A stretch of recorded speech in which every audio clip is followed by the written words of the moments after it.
why is he not here in person? Does he really have COVID? Has anybody checked at all, or is he just saying he has COVID? Has Dr. Fauci come forward and says Benny Thompson really has COVID? This is an absurdity.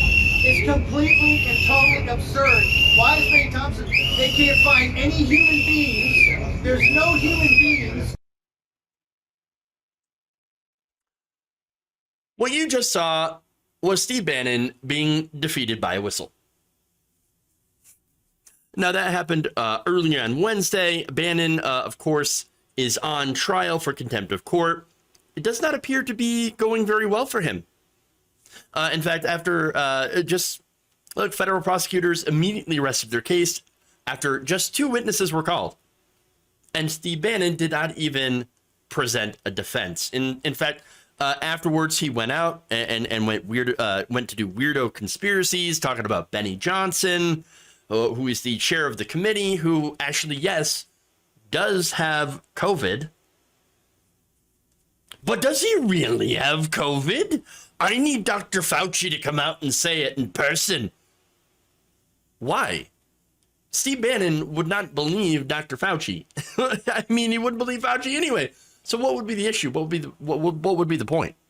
No, this entire thing is absolute nonsense. And look, it's deserving of the whistle because Steve Bannon has nothing of substance to say.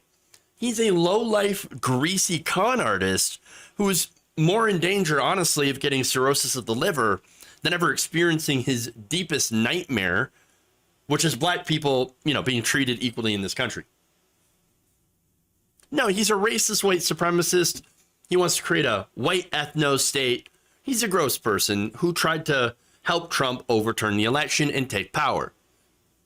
Fuck that guy. Simple as that. All right. So now I love this because the whistle was way less annoying than having to hear Steve Bannon spew his bullshit. But let's get back to the whistler. It turns out this American hero has been featured once before. In fact, this is not the first time that he has showed up to disrupt the right wing. In fact, here is one of the other times. Take him away. The media, you saw what happened here. The left shut us down. Yeah. They hate free speech. They hate free speech.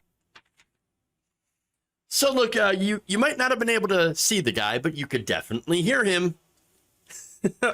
Now, I love that because I had talked about that segment before. I remember that, and I didn't make the connection until like, oh wait, it's the same guy. It's the same guy. And I love it that you have right-wingers that are on the run. Because look, here's the thing. Right-wingers can't handle any sort of pushback. They really can't. And then, of course, they go and they cry about free speech. Hilarious. They're the world's biggest snowflakes. Now, look, I actually believe in the First Amendment, the real First Amendment, not the one conservatives have made up in their heads to be true, because they do this with all the different amendments. But here's what that means. Free speech means you shouldn't be jailed by the government for sharing political opinions. I agree with that. Yeah, of course you shouldn't be jailed for your political opinions. Right-wingers, they'll love to threaten to jail people for their political opinions. But there's nothing in the First Amendment that protects you from being pushed back by your fellow Americans if you say or believe shitty things.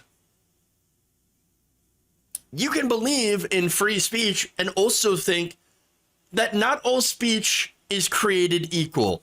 I do not think that all opinions should be respected. I think terrible opinions should be treated terribly. I think white supremacy should be crushed. Actually, I think it should be stuffed in the dustbin of history. I think racists should be afraid to speak racist things. Not because of government. I don't want government going and shutting them down.